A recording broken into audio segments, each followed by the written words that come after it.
السلام عليكم ورحمة الله وبركاته. عنوان الرؤيا: 5 نساء تعرف مقاسا قدم المهدي. المقطع 1. المقدمة والمشهد الأول. Greater than. بسم الله الرحمن الرحيم.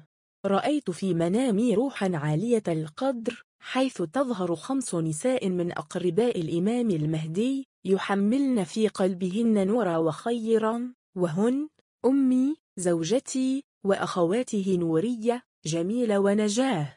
وفي هذا المشهد تذود نورية ودرة تبحثان عن مقاس قدم الإمام المهدي، ممثلة في فردة حذاء جلدي أسود تمسك بها درة.